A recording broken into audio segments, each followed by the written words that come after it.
In light of the recent events that's been going on with the shootings, especially the latest, the Nashville shooting out in Nashville, Tennessee, Joe Biden has come out and stated once again that he would like for assault weapons to be banned.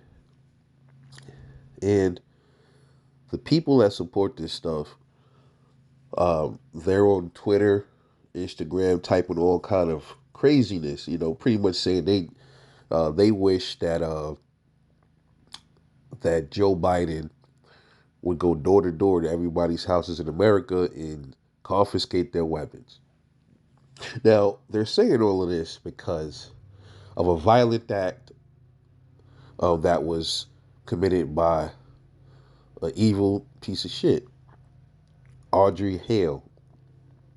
She used a firearm to commit those murders.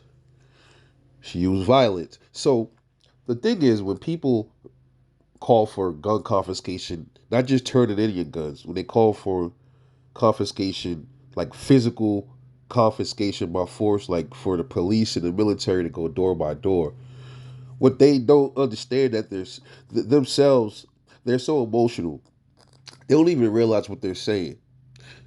On one hand, these people were very upset that it was violence taking place in the school. Kids died, teachers died. They were upset with the gun because the person used the gun. But on the other hand, they're calling for confiscation. And the only way that the cops of the military can pull off a confiscation is by what? Using what? A gun.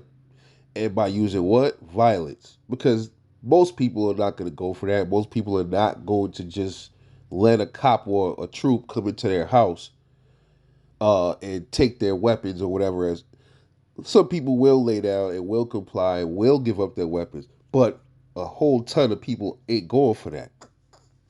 And it has really nothing to do with just the Second Amendment. If there, I keep telling people this all the time. Even if there were no Second Amendment, you still have a natural right to protect yourself. A gun is a tool, just like everything else in your house is a tool. If you're gonna take my gun, you're gonna take everything else in my house that could kill somebody with too. The gun is always the focal point for some reason. All right, they have to pull violence. They will have to kill people that resist. So you okay with certain kinds of violence because that surely will lead to violence. The cops of the military will kill people to get the weapons. Then you're gonna have civilians killing cops in military to prevent them from stopping them from getting their weapons. So you're calling for people to die all because you're upset because a few idiots pull off mass shootings because your emotional strings are being pulled. You want people to go through violence because you don't like that kind of violence. Their logic makes absolutely no sense. Are you going to tell the cops of the military to confiscate guns with roses? What are you going to tell them to do? Put their guns away and just politely go door to door with a basket and telling everybody to drop their weapons in there? You think that's going to work? No, you don't. They know that.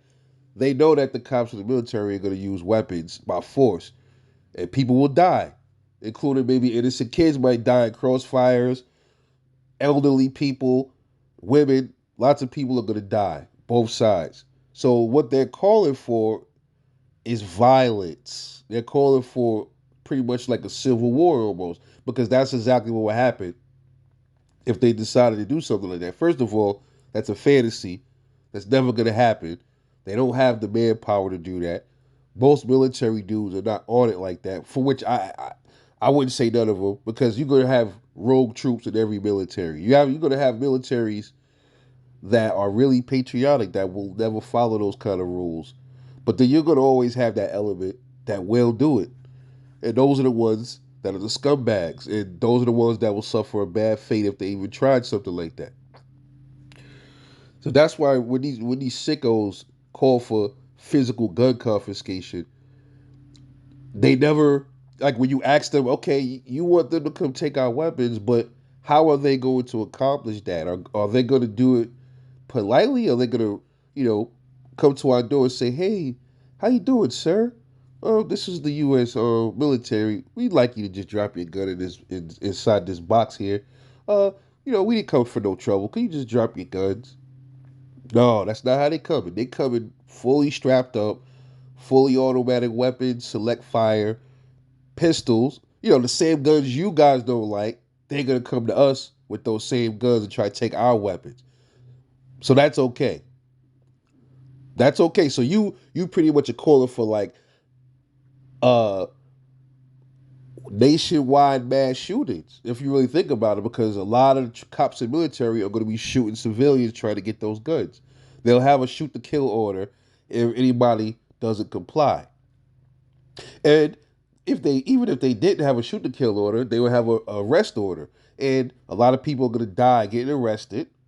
A lot of them are going to die trying to arrest people. So you are calling for mass levels of violence when you push for physical gun confiscation, fools. But when you tell this to these people, they can't answer you. They'll never get into those answers with you. That's all you got to say to those cons. When you hear people talk about physical gun confiscation, just say two things. One, how are the cops and military going to accomplish it? With what tools? Two, uh, actually three things. Two, are you going to sign up for the team, for the confiscation team? Are you going to put your life on the line? Are you ready to do it? And three, what kind of force will they use? How will they do it? Will they use violence to do it? I want to see, I'm just interested to see the answers to those people. Will they use violence to do it? And if they say, well, what other way they're gonna get the guns for the people? Okay, well then you're no better than the school shooter. You're no better than you're no better than them. You're actually calling for something worse than a school shooting would be, because that would, you care about kids, but you don't care about the kids that's in the households of the gun owners, though, right? When these people come and try to confiscate these weapons, innocent kids could get shot in the middle of that. But you're not thinking, man. Y'all got to start. And another thing too, if you want them to go door to door, fools, they're gonna come to your door too. You said door to door to every American. Are you not an American? So they're gonna go to your house too and see if you got guns, right? Because you remember, some states, guns are not registered, so they don't know who has guns or who doesn't have guns. So using your logic, you want them to go door to door. Then hope your door is gonna be unlocked because they're coming into your house too. That's all I got. Hope y'all enjoyed the video. Long live the Second Amendment.